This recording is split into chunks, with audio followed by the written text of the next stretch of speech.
This is more or less a very elaborate announcement video. I will soon be frequently posting a certain kind of content. And for those of you who clicked on this video because of whose name is in the title, I'm not some celebrity gossip channel. I'm a thinking channel. Sorry to disappoint you. Anyway, with all of my content creation about politics, I don't believe I can stop the world from falling apart, but I do believe I can help soften the fall and give people something to work with in the aftermath. The fact is, our elites decide the course of history.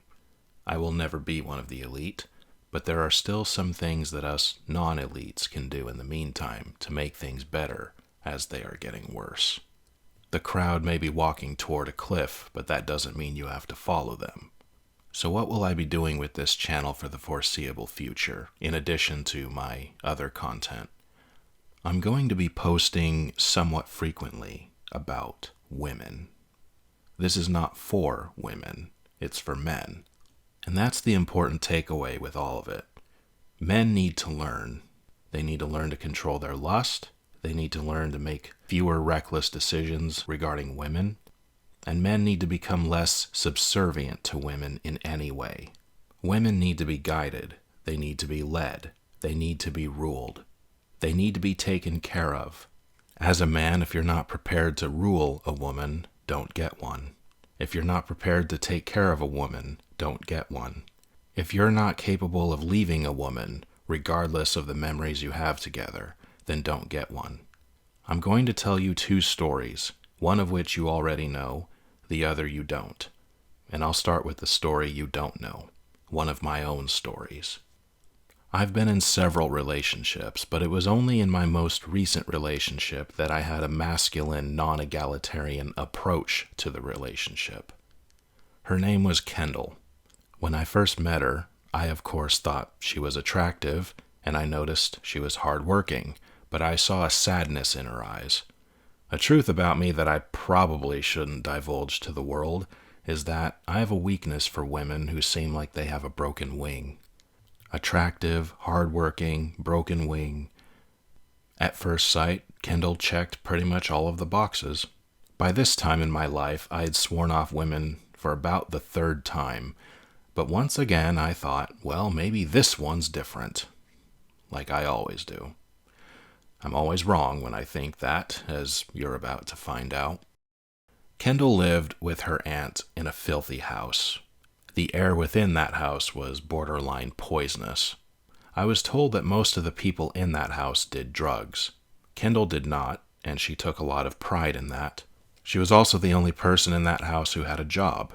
Everyone else was, let's just say, a welfare recipient. I asked Kendall on a date, and then on a second date, and then after that we made it official. On our first date, I asked her how old she was. She told me to guess, and I guessed that she was 24 just by how she carried herself and how she looked. She said she was 20. Then a couple of days later, she told me she's 19. Yeah, she was a liar from the start. I needed to look at her ID to make sure that 19 was the final answer, and it was. She was 19, I was 32. While Kendall didn't have an opioid addiction like certain members of her family, Kendall was an alcoholic, even though she still wasn't old enough to buy alcohol.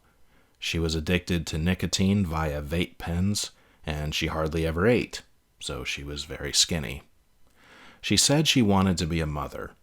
I had already gone through a divorce, which taught me the hard way that in the 21st century so far, marriage is a completely useless piece of paper. I was keen on waiting until marriage for sex because I had become a Christian again the previous year or so, but upon realizing that marriage these days means the same thing as not being married, I figured if we're loyal to each other and we intend to make kids together and stay together for life, we'll be married in spirit. So we started having sex. Immediately after we started dating, one of the men in her life started causing a lot of drama about it. Kendall told me she used to sleep with this guy. Well, 2 weeks into our relationship, I find out that she never stopped sleeping with him. And there was another guy she was sleeping with as well. I then left Kendall, only to have her call me and tell me she thinks she's pregnant because her period was supposed to start about a week into our relationship and it didn't. So I buy her a pregnancy test and it reads positive. The child very much could have been mine. Very narrowly, but still, possibly. I made the conscious decision to act as if the child is mine until I find out it's not. I decided not to get a paternity test while she was still pregnant. I thought, even if the kid isn't mine, at least I can help the kid develop in a healthy environment. Because again, at Kendall's aunt's house, the place was disgusting. I only went there once, and the air inside was so thick with various fumes that I couldn't stop coughing, and I have very healthy lungs. So I thought the least I could do for this baby, whether it's mine or not, is keep it out of that shitty environment while it grows inside of Kendall. I then take care of Kendall during her entire pregnancy, while dealing with stalkers, including but not limited to that certain ex of hers. When Kendall and I started dating, I didn't give her any rules. But after I took her under my wing and got us an apartment and everything, I gave her a very simple rule. I told her she must do what I say, period. I told her that if she doesn't want to obey me, then there's the door. She was free to leave any time. And to be completely honest, I didn't want to stay with her anyway. I was dreading the mere idea that this child was mine, because I didn't want to be with a cheater. I didn't want to be with her because I found her disgusting after I found out what she was doing behind my back. She was free to leave any time, and she chose to stay. Keep that in mind, men. If women truly believe you can take care of them and that you will take care of them, they're okay with a little authority. In fact, they prefer it. Kendall had one more problem I haven't mentioned yet. She had a severe anxiety problem. Even during more peaceful days, when nothing went wrong, she would still have anxiety attacks. Whenever she did, all I could do was stand back and wait for it to go away. That's what she said she needed me to do anyway. But I'm no expert. But this problem started going away almost as soon as we moved into that apartment. By the second or third month in that apartment, one night we were lying in bed, and it suddenly occurred to me that I hadn't seen her have an anxiety attack for a couple of weeks. Remember, she used to have them every single day, and oftentimes for no reason. When we started living together, I made damn sure to minimize our problems, no matter what it took. I tried to wane her off of her nicotine, but she kept cheating the process by getting some from her aunt or her cousin while she was at work. Eventually I said, no more nicotine, and I don't care if you get bad withdrawals. And I threw her pen away. Interestingly enough, I don't recall her ever having bad withdrawals from quitting cold turkey. Oh, and I also forgot to mention, we had a joint bank account as well. Oddly enough, the joint bank account thing was her idea, and she wanted to do that before we even moved into the apartment. Technically, it was before I even found out she was cheating on me. I think it was her idea because she was consciously aware that she was not wise with her money. She often gave away most of her money to all of the losers that she was surrounded by, including the guys that she was sleeping with. But anyway, I said no more nicotine. As soon as we had moved into that apartment, I had already told her no more alcohol at all, since she's pregnant. No more nicotine, no more alcohol. Thankfully, I never had to compel her to eat more because pregnancy seemed to already do that for me. She went from hardly ever eating to eating a lot. The final problem in Kendall's life was everybody else in her life, and I do mean everyone. Her aunt wouldn't leave us alone. She was both harassing us and trying to use us for money. Her cousin, or something, wouldn't leave us alone. One of her girlfriends, who didn't even live in the country, wouldn't leave us alone. Even her twin sister, who lived in a different state, wouldn't leave us alone. Nothing but drama, drama, drama. Every time somebody in Kendall's life brought drama, it made her cry and stress her out. One of the problems people had, not the only one, but one of them, was that none of the women in Kendall's life, like her aunt and her sister, liked me personally. I'm a very blunt, honest person. I remember right before we moved into that apartment, I told her aunt, directly to her face, that I didn't want Kendall to ever go back into that filthy house. And when I said that, her aunt had a complete meltdown. One by one, I told Kendall to throw people out of her life. I wasn't going to force her. She knew where the door was. But Kendall always obeyed. Eventually, everybody was gone from her life, including her twin sister, even though her twin lived in a different state anyway. And I had Kendall change her number several times so that these people couldn't keep harassing us. I never hit Kendall. I've never hit any of my exes. I did yell at her 2 or 3 times, one time even before we lived in the apartment, but I never hit her. But these people, her aunt, her twin, her psycho ex, these people still kept trying to pretend to be concerned about her. We even had the police come to the apartment one day saying, "Hey, we heard that you're in danger." And they talked to Kendall away from the apartment and away from me, and then she just came right back in because there was no abuse taking place. I learned from this whole ordeal that some people actually want bad things to happen just so it makes them look good, just so they can say they were right. Kendall's aunt and sister are prime examples of this. They wanted me to be this abusive, over-controlling piece of shit so badly, but every time they made a move, such as calling the cops, they were proven wrong. They wanted me to be the bad guy, just so bad. But they were the ones always manipulating Kendall to give them money, or in the case of her exes, free sex along with free money. Oh yeah, they leached off of her all the time. Remember, none of them had jobs, and they all lived on welfare. They were the ones influencing Kendall to stay addicted to nicotine. They were the ones who provided Kendall with alcohol, even though she wasn't old enough to buy it herself. Kendall told me that I was the first man she'd ever been with who treated her well. The first one to actually care.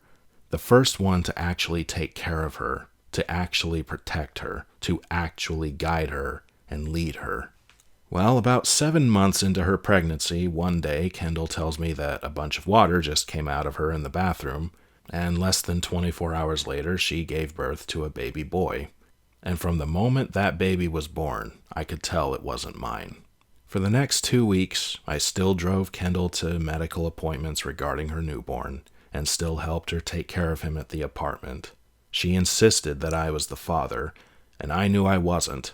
So, to settle this, we got a test, and the results said 0% chance of paternity. And Kendall knew what that meant. She knew that I was going to leave her, and I told her it's because I'm not going to raise a child that isn't mine, especially when that child was conceived while we were together. If Kendall had never cheated on me, that child would have been mine. When I told Kendall that I'm leaving her, she had a panic attack. It seemed her anxiety attacks came right back. As she was starting to have a panic attack, she asked me to leave the apartment so that she could settle down on her own. And after I left somewhere, she texted me saying how sorry she was for everything she did to me.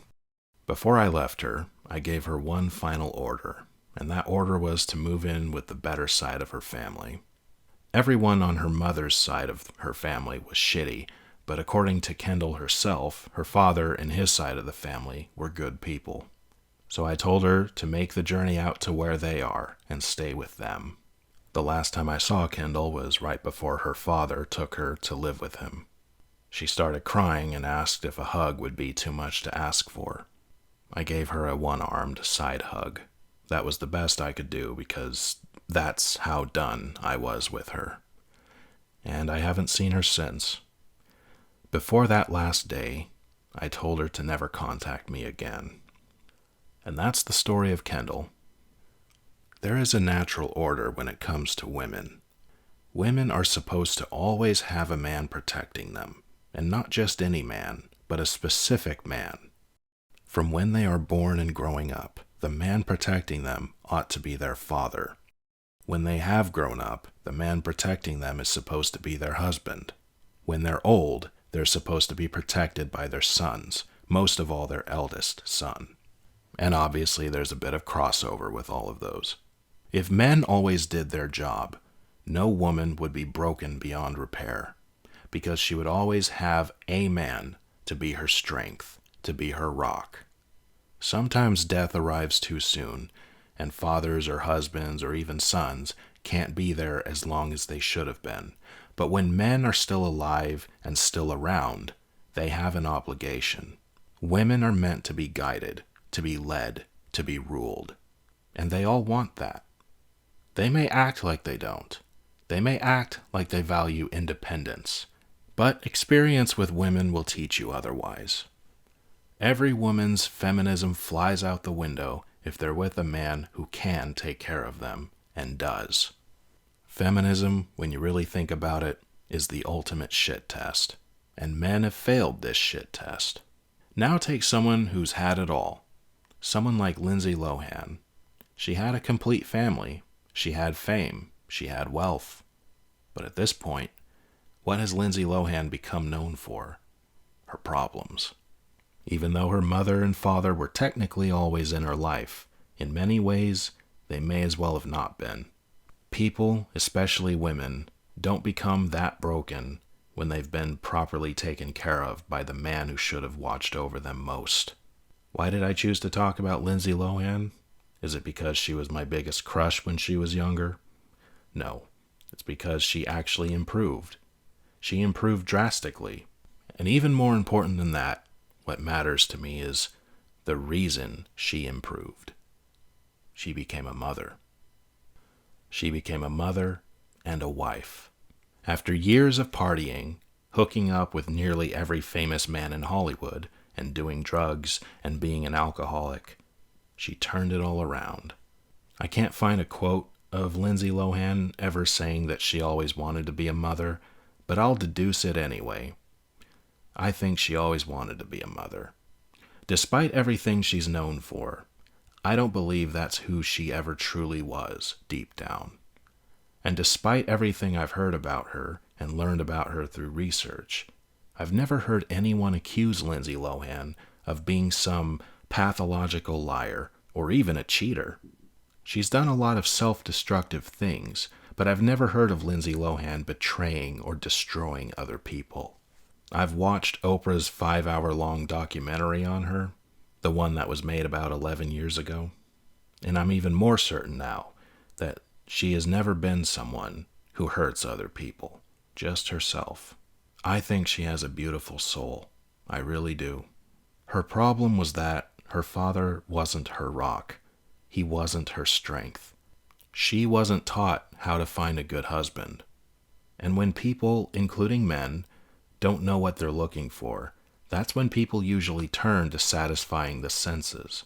They become addicted to substances. They become addicted to sex. They become addicted to spending money if they have money. They become addicted to everything that makes them feel better, even if it's just for a moment. Just like Lindsay Lohan. She was always meant to be a mother. She hurt herself. She didn't hurt other people. Do you feel like you grew up in a broken home? But how do you think of how you grew up? It was, we could have 5 cars and everything that we wanted and a beautiful home. And then when was it gonna, within a 3-month span, I'm like, oh, just waiting for dad to fuck up and not come home for 3 nights again. So it was always very up and down. Nothing was ever, yeah, it was really rocky. And then, you know, oh, we can't have friends over today because dad's, you know, maybe gonna come back and freak out. And Right. yeah, I mean, the first day of filming Parent Trap in LA, my dad came to see me, us, and then 2 feds walked in and cuffed him and put him in the car, and then I went straight to set. Because he had a warrant, So and he there left the state, and he wasn't allowed, and I was not happy. I was petrified. But I'm also hearing I was happy. I ran up to him because he was still my dad, and that's what I knew. He was 10. Yeah. I think that, you know, when I was there doing Freaky Friday, that was a time when, like, I kind of made the decision when I started staying at the Four Seasons, and dad actually was then back. And that was, you know, I ran into him there, and he was paying for my room, and then I walked into him and walked into his room, and he was doing drugs with this guy, and I just freaked out.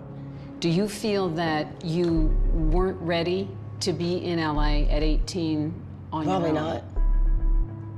There were a lot of times when I was in LA when I would call and be like, I would need you there. But then there were also times like when you said you were gonna come and you didn't, which was hard for me. And I think you probably said it just because you wanted to, you know, make me feel safe, but you knew you couldn't be there. So there was a lot of that But we going on. wanted you And to then when come she home. did come out, I was kind of in this whirlwind of just going out, hanging with different friends, the wrong friends. Right. Used to being on my own, having no one to help me Right. or tell me what's right and wrong.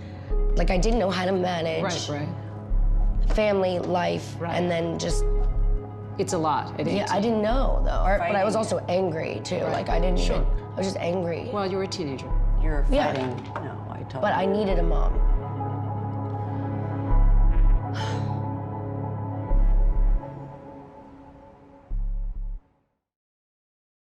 You needed a father too, Lindsay.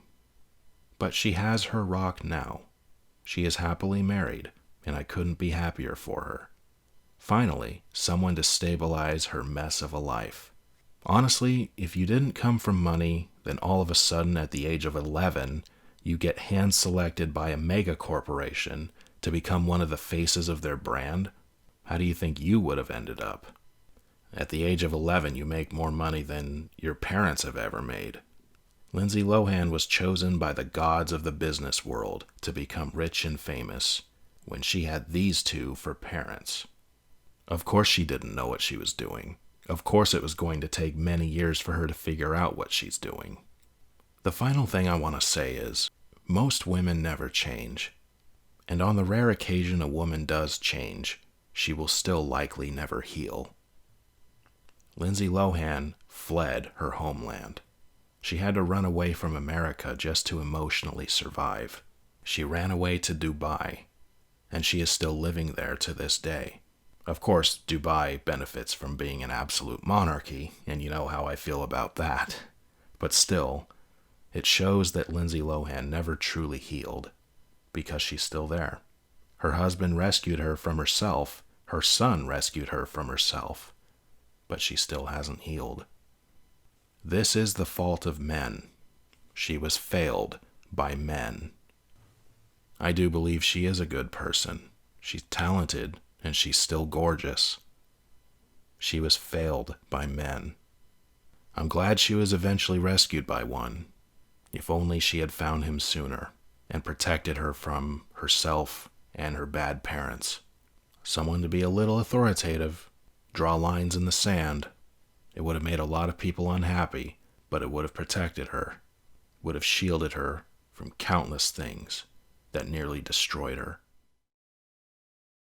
The videos I'm going to be making for the foreseeable future about women, they will all revolve around what I've described in this video. Women are only as good as the men in their life. So, I intend to teach men how to be better men.